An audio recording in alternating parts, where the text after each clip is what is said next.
Sarah Chen stood at her apartment window, watching raindrops race down the glass as thunder rumbled in the distance. The storm reminded her of that terrible night 20 years ago when everything changed. She was only 10 years old then, a happy child with two loving parents and dreams as big as the sky. The phone rang late that night. Sarah remembered how her father's face changed as he listened. The way his coffee mug slipped from his fingers and shattered on the kitchen floor. How he sank into a chair, his body suddenly looking old and broken. "There's been an accident," he told Sarah, his voice strange and hollow. "Mom's car. The roads were slippery. She's gone, Sarah." Sarah didn't understand at first. Gone where? When would she be back? The truth came slowly, in pieces too painful to hold all at once. Her mother, Linda Chen, had died when her car crashed off the mountain road during a storm similar to this one. The days after blurred together. People filled their house, bringing food and sympathy. Sarah hid in her room, clutching her mother's scarf that still smelled like her perfume. She heard whispers from the adults, something about brake failure, about how strange it was that Linda had been on that dangerous road so late at night. The funeral was small. Sarah wore a black dress her aunt bought for her. She watched as they lowered her mother's casket into the ground and thought it must be a mistake. Her mother couldn't be in that box. Her mother was supposed to be teaching her to make dumplings this weekend. They were planning to paint Sarah's room purple next month. Her father, David Chen, changed after that day. The laughing, storytelling dad disappeared, replaced by a quiet man who worked too much and smiled too little. He did his best, made sure Sarah had clean clothes, helped with homework, attended school events, but something essential had broken inside him. "Your mother loved you more than anything in this world," he told Sarah one night as he tucked her in. "Don't ever forget that." Life slowly formed a new pattern. Sarah's Aunt Mai moved in to help care for her. School continued. Sarah joined the swim team because her mother had been a swimmer. Sometimes, when she was underwater, Sarah felt close to her mom again. On the 1-year anniversary of the accident, Sarah overheard something strange. Her father and Aunt Mai were talking in the kitchen late at night. Sarah had come downstairs for a glass of water when she heard her father's voice, tight with anger. "The police report makes no sense, Mai. Linda would never take that road in a storm." "David, please," her aunt whispered. "You need to let this go, for Sarah's sake." "But what if it wasn't an accident? The brake lines." "Enough. You'll get yourself in trouble, asking these questions. Think about your daughter." The conversation ended abruptly when they noticed Sarah standing in the doorway. Her father quickly changed the subject, but the seed of doubt had been planted in Sarah's young mind. As the years passed, Sarah learned to live with the hole in her heart where her mother should be.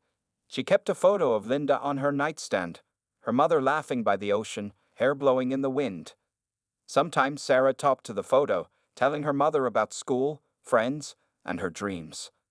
What Sarah didn't know was that the truth about her mother's death was hidden in plain sight, waiting to be discovered. And 20 years later, that truth would change everything she thought she knew about the night her mother died. Sarah Chen grew up in the shadow of her mother's absence. Now 30 years old, she had built a careful life for herself. She worked as a librarian at the city's main branch, finding comfort in the orderly rows of books and the quiet predictability of her days. Her small apartment was neat and organized, just like the life she had constructed, safe, controlled, and far from the chaos of that stormy night 20 years ago. Every morning, Sarah followed the same routine. Wake up at 6:30, yoga for 20 minutes, breakfast of oatmeal and tea, then off to the library where she would lose herself in cataloging new arrivals and helping patrons find what they needed. Her colleagues liked her but knew little about her personal life. Sarah kept people at a distance, afraid to form attachments that could be suddenly ripped away. "You're young, Sarah. You should get out more," her coworker Tina often told her. "Come to happy hour with us tonight." Sarah always smiled and declined politely. "Maybe next time," she would say, though they both knew there wouldn't be a next time. Her father had remarried 5 years after her mother's death. His new wife, Elaine, was kind enough but seemed uncomfortable around Sarah, as if she were competing with a ghost. They lived in another state now. Sarah visited twice a year, Christmas and her father's birthday in July. The conversation stayed on safe topics: weather, work, neighborhood news. They never spoke about Linda or the accident. On this particular day, Sarah's routine was disrupted when she received a call from Aunt Mai. Her father's sister had moved away 10 years ago, but still checked in regularly. "Sarah, I'm cleaning out my storage unit and found a box of your mother's things," May said. "I thought you might want them." Sarah's heart quickened. "What kinds of things?" "Just some books, photos, a few notebooks.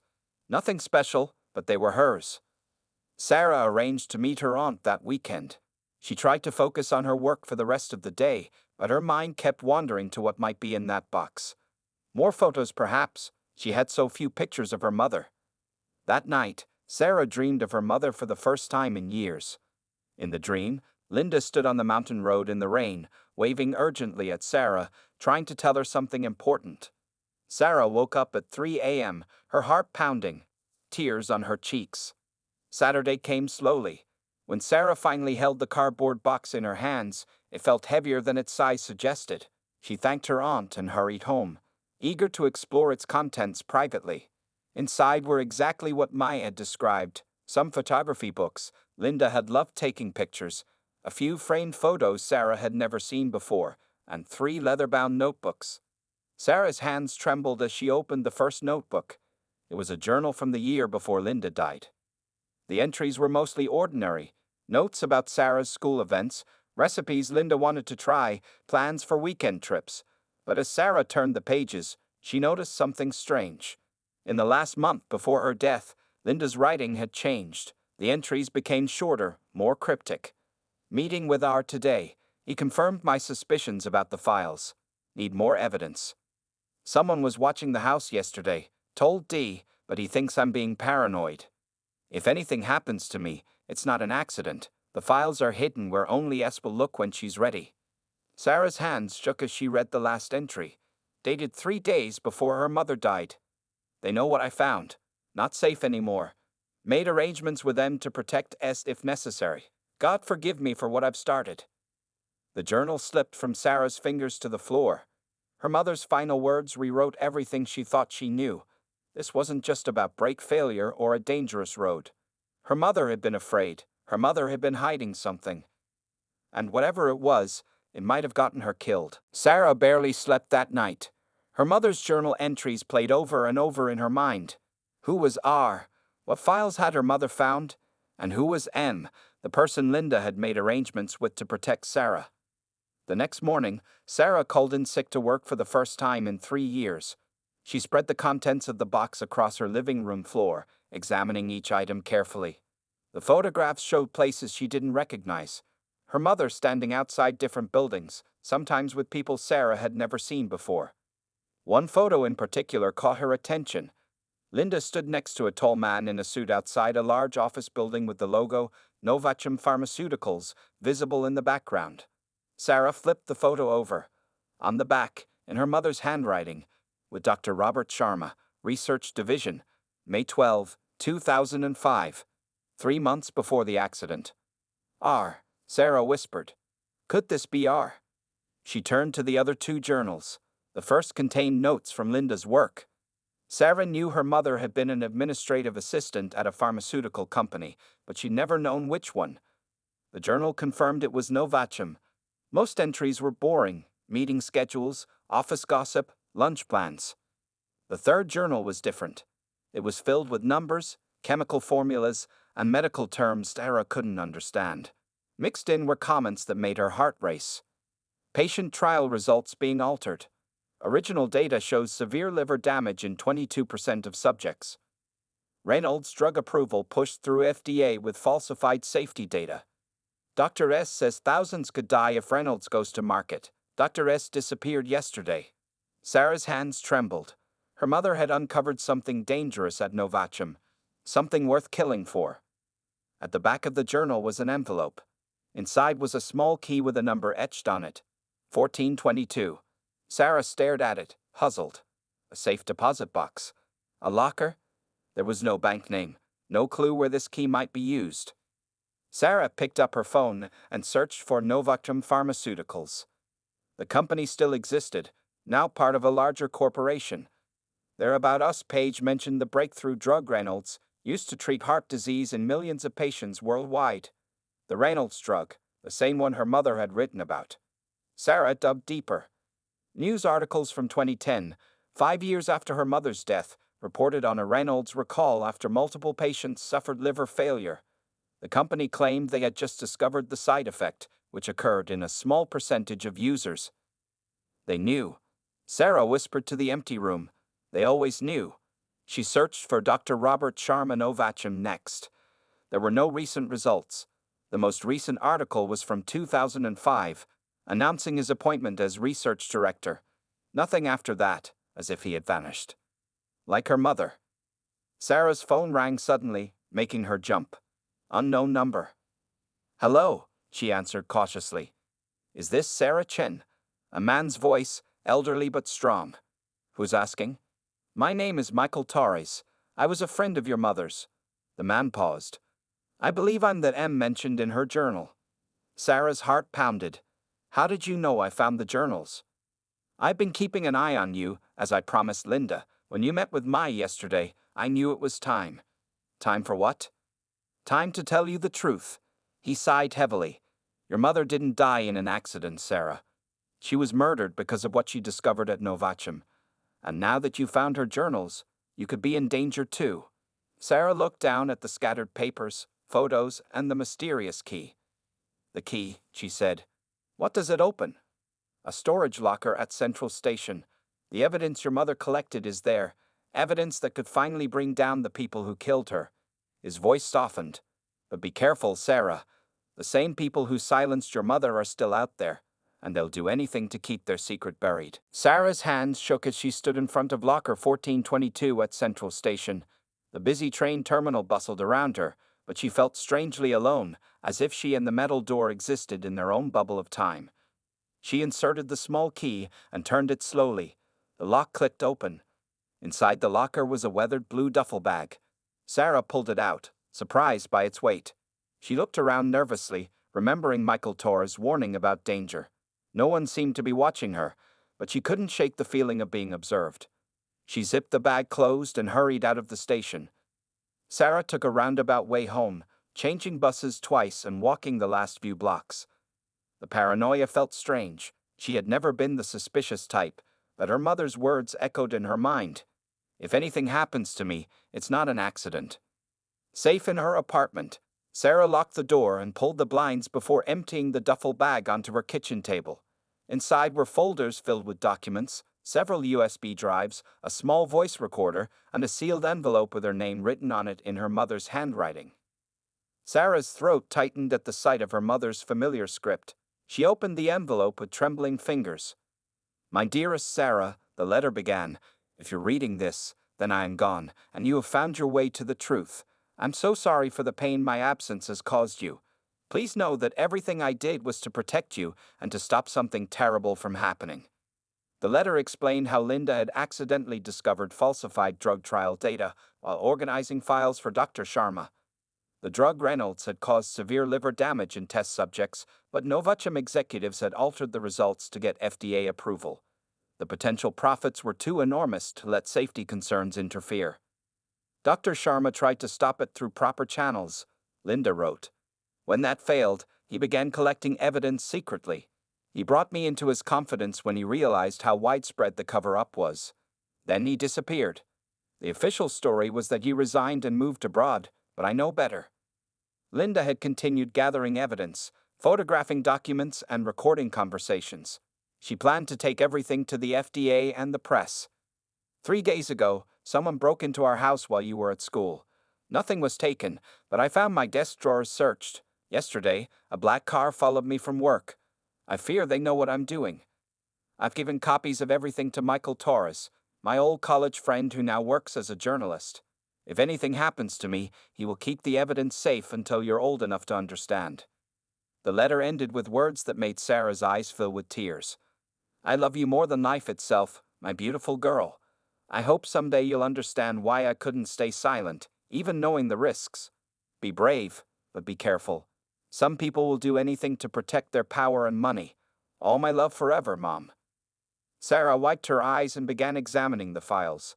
There were internal memos discussing the Reynolds problem. emails ordering the alteration of test results, and medical reports on patients who had suffered liver failure during trials but were excluded from official results. One folder contained personnel files, not just on Dr. Sharma, but on several researchers who had left Novachem suddenly around the same time. And there was a folder labeled Security that contained photographs of Linda's car taken just days before the accident. Sarah's phone rang, startling her. It was Michael Torres. "Did you find the locker?" he asked without preamble. "Yes, I'm looking through everything now. My mother. She knew they might kill her." "She did," Michael confirmed. "And she was right. I've spent 20 years trying to prove it, but Novachem has powerful connections. Every investigation gets shut down." "There's so much evidence here," Sarah said. "And now it's in your hands." Michael paused. "Check your mother's contacts list in those files. Find a woman named Dr. Eliza Winters. She worked with Sharma and was forced out after he disappeared. She's been in hiding, but she might talk to you." "Why would she talk to me if she's been hiding for 20 years? "Because you're Linda Chen's daughter," Michael said simply. "And because 3 more people died last month from unexplained liver failure after taking Reynolds. This isn't just about justice for your mother anymore, Sarah. It's about stopping more deaths." After hanging up, Sarah turned to the files again with new determination. Her mother had died trying to save lives. Now it was her turn to finish what Linda had started. The address for Dr. Eliza Winters led Sarah to a small house on the outskirts of town. The garden was overgrown, and the paint on the front door was peeling. Sarah hesitated before knocking. What if this was a trap? What if Dr. Winters was working with Novachem now? Taking a deep breath, she knocked 3 times. The woman who opened the door looked nothing like a scientist. She was in her 60s with gray hair pulled into a messy bun, wearing faded jeans and a paint-splattered t-shirt. Her eyes widened when she saw Sarah. "My God," she whispered. "You look just like her." "Like who?" Sarah asked, though she already knew the answer. "Like Linda." The woman studied Sarah's face. "You're her daughter, aren't you, Sarah?" Sarah nodded. "Are you Dr. Eliza Winters?" The woman glanced nervously past Sarah at the street. "Come inside quickly," she said, pulling Sarah through the doorway. "We shouldn't talk where people can see us." Inside, the house was filled with paintings, landscapes, still lifes, portraits. Dr. Winters noticed Sarah looking at them. "Art therapy," she explained. "Helps with the nightmares. 20 years of looking over your shoulder will do that to you." In the kitchen, she made tea with shaking hands. "I never thought I'd see Linda's daughter on my doorstep. How did you find me?" "My mother left evidence in a storage locker. Your name was in her files." Dr. Winters nodded slowly. "And now you want to know what happened to her?" "I know Novachem killed her because she discovered they were hiding the side effects of Reynolds. What I don't know is who exactly was responsible." Dr. Winters' cup clattered against its saucer. "It wasn't just about Reynolds. That was only part of it." She took a deep breath. "Your mother found something much worse. Something that would have destroyed the company completely." "What do you mean?" "Reynolds was developed using illegal human testing in developing countries. Test subjects died, Sarah. Dozens of them. The company covered it up by bribing officials and destroying records." Sarah felt sick. My mother knew this. She found the original research files in Dr. Sharma's office after he disappeared. He had hidden them as insurance, I think. Dr. Winters stared into her tea. "Your mother called me the night before she died. She said she had compiled everything and was going to the FBI the next morning." "But she never made it," Sarah whispered. "No, her brakes failed on Mountain Road." Dr. Winters' voice was bitter. "Very convenient." "Do you know who ordered it? Who specifically wanted my mother dead?" Dr. Winters hesitated. "There were 3 people who knew about the complete cover-up. Gerald Thompson, the CEO. Diane Voss, head of research after Sharma disappeared. And," she paused. "And who?" "Richard Chen, the company's chief legal counsel." Sarah felt the room spin. "Chen? That's my father's name." Dr. Winters looked at her with pity. "Richard Chen is your father's brother, Sarah, your uncle." Sarah gripped the table for support. "My uncle? He was involved in my mother's murder. He was the one who arranged it all. The falsified data, the cover-up of the overseas debts, the bribes. Your mother told me she confronted him privately before going to the authorities. She thought family ties might make him do the right thing. Dr. Winters shook her head sadly. She was wrong. Memories flashed through Sarah's mind. Her uncle's rare visits after her mother's death, his expensive gifts, the way he always asked about her father's business in detail. She had always thought he was just being supportive. My uncle, Sarah whispered. Does my father know? I don't think so. Richard was very careful to keep his brother in the dark. Dr. Winters reached for Sarah's hand. But there's something else you should know. The reason I've been hiding all these years is because I saw them tampering with your mother's car that night. I was working late, saw them in the parking garage. I didn't know what they were doing then, but after the accident. You were a witness, Sarah breathed. You can testify that it wasn't an accident. Yes, Dr. Winters nodded grimly. And that's why Richard Chen has been hunting me for 20 years. If I ever came forward, he'd lose everything. Sarah's phone buzzed with a text message. It was from Michael Torres. Get out now. They know where you are. We need to leave. Now. Sarah showed Dr. Winters the text message, her hand shaking. The older woman's face drained of color. Without a word, she rushed to her bedroom and returned moments later with a small backpack. There's a back door through the laundry room. My car is in the garage. As they hurried through the house, Sarah saw headlights sweep across the front windows. A car was pulling into the driveway. Too late, Dr. Winters whispered. They're already here. Sarah peeked through the curtains. Two men in dark suits stepped out of a black sedan. One spoke into a radio clipped to his shoulder. Is there another way out? Sarah asked, her heart pounding. The neighbor's yard. Follow me. They slipped out the back door and crossed the darkening garden. Dr. Winters led them to a gap in the fence, barely visible behind an overgrown rosebush. They squeezed through just as they heard the front door being forced open. My car is parked 2 streets over, Dr. Winters said as they hurried through the neighbor's yard. I never park at home. Old habits from years of hiding. They reached her car without being spotted, an ordinary gray sedan that blended in with the other vehicles on the street.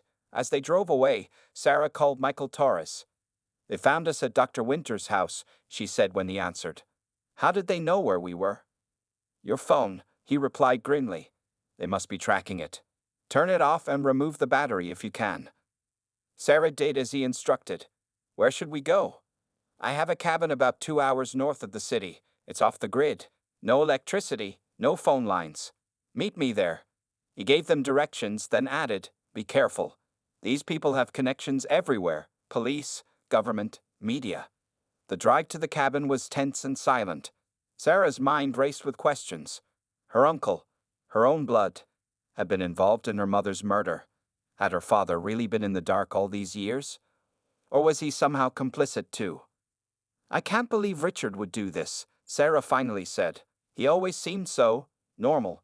He came to my high school graduation. He sent me birthday cards. Dr. Winters kept her eyes on the road. Some people have 2 faces, Sarah. One they show to the world, one they keep hidden. She glanced at Sarah. Your mother was a good person. She couldn't look away when she found out what the company was doing. She was brave. And it got her killed, Sarah said bitterly. Yes, but she knew the risks. She told me once that she couldn't live with herself if more people died because of Reynolds when she could have stopped it. They arrived at the cabin well after midnight. Michael Torres was waiting on the porch, a shotgun across his knees. He lowered it when he recognized them. You made it, he said, relief evident in his voice. Come inside. The cabin was small but comfortable, lit by oil lamps. A fire burned in the stone fireplace. On a large wooden table, Michael had spread out papers, photographs, and files. I've been gathering evidence against Novachem for 20 years, he explained. After your mother died, I promised myself I'd finish what she started, but I never had enough solid proof to go public. Until now, Sarah said, pulling out the USB drives from her pocket. Everything my mother collected is here. Plus, we have Dr. Winters as a witness to the tampering with my mother's car. Michael's eyes widened. You saw them? He asked Dr. Winters. She nodded. 2 men in the parking garage the night before the accident. One of them was underneath Linda's car. I recognized him as Security Chief Frank Malloy. We have enough to go to the FBI, Michael said. No, Sarah surprised herself with the firmness in her voice. The FBI might have been compromised too. My uncle has connections everywhere. She thought for a moment. We need to go public first. Release everything to multiple news outlets simultaneously. Create a storm they can't control. That's dangerous, Michael warned. Once we go public, they'll come after all of us. Sarah looked at the faces of these two people who had spent 20 years living in fear, all to honor her mother's memory and mission. She felt a strength she never knew she possessed. They took my mother from me, she said quietly. They stole 20 years of my life. I'm done hiding. It's time they faced justice. Sarah barely slept that night. By dawn, she, Michael, and Dr. Winters had formed a plan. They would send the evidence to 5 major news outlets simultaneously, along with a video statement from Dr. Winters detailing what she had witnessed the night before Linda's death. Michael would use his journalist connections to ensure the story got immediate attention. We need protection once this goes public, Michael said as he set up his laptop on the cabin's wooden table. I have a friend at the U.S. Marshals Service. Once the story breaks, he can help get you both into temporary protective custody. Dr. Winters looked skeptical. Can we trust him? He's the godfather of my daughter, and he hates pharmaceutical corruption. His wife died from a medication with hidden side effects. Sarah stared out the window at the misty forest surrounding the cabin. What about my father? I need to warn him. Michael and Dr. Winters exchanged a look. Sarah, Michael said gently, we have to consider the possibility that your father might already know something.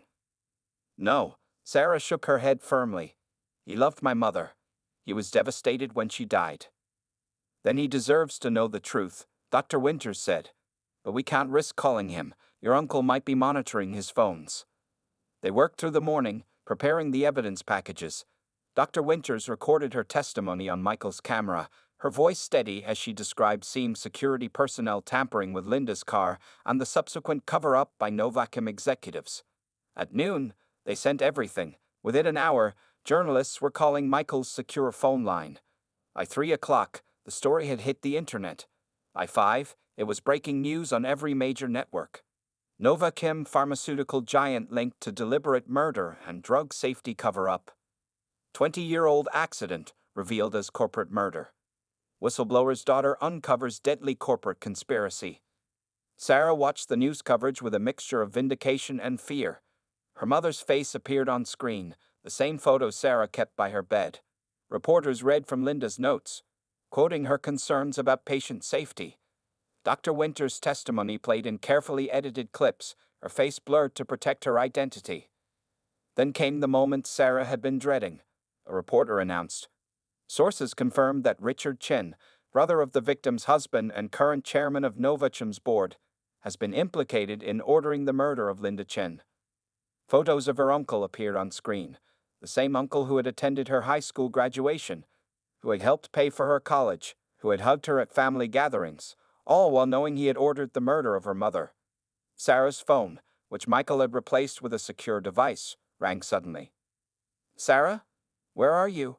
Are you safe? It was her father, his voice frantic. Dad, she choked out, did you see the news? I just saw it. My God, Sarah, is it true? Did Richard? You couldn't finish the sentence.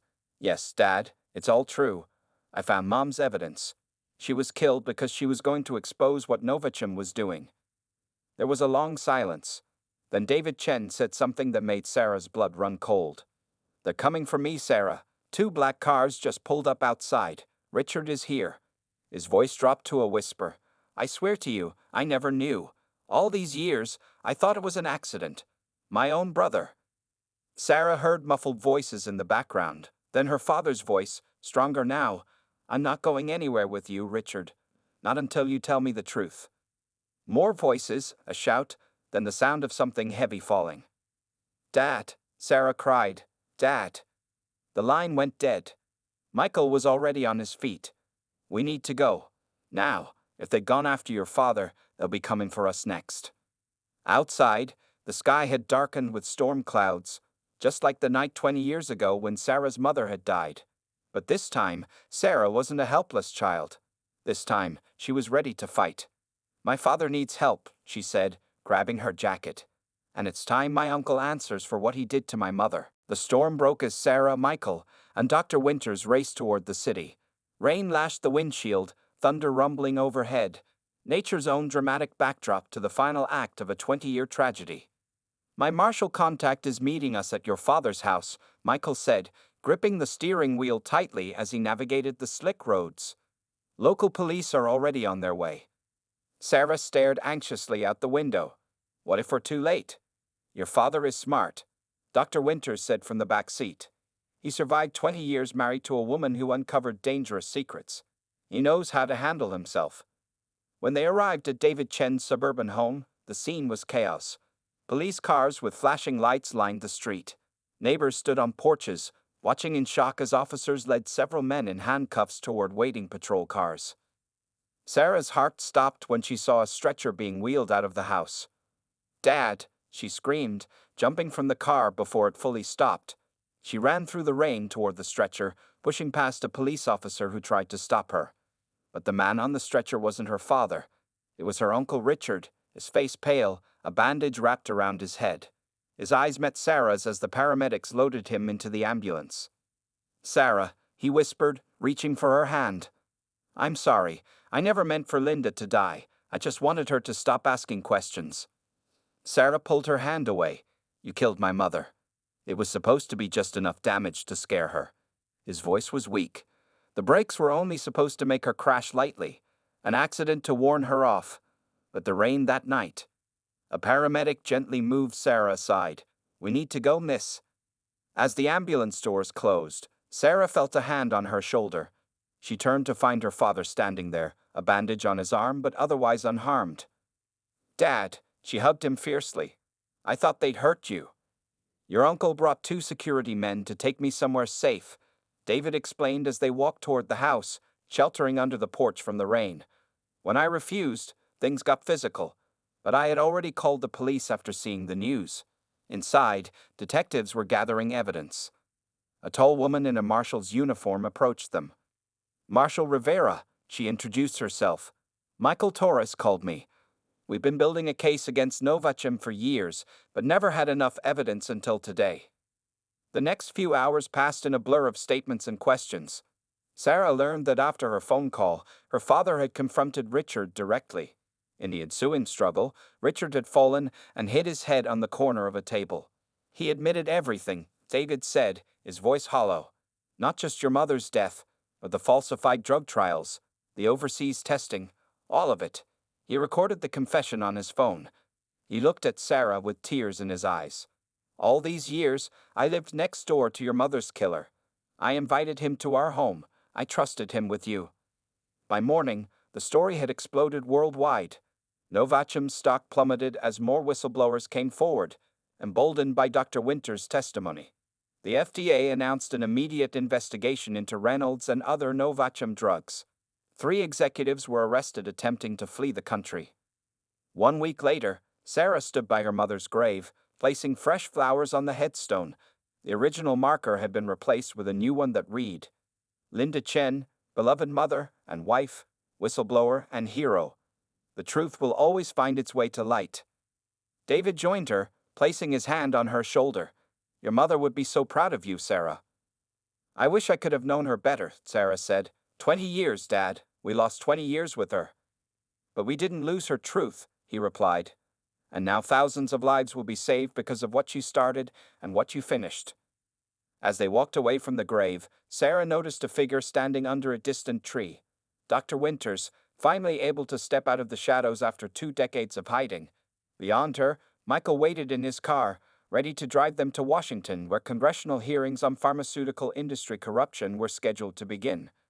The rain had stopped. The air felt clean and new. For the first time in 20 years, Sarah felt the weight lift from her shoulders.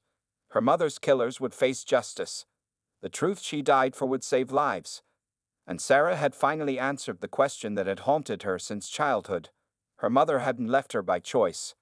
Linda Chen had died trying to protect others, including her daughter. Justice had been delayed, but not denied. And in finding the truth about her mother's death, Sarah had also found her own courage and purpose.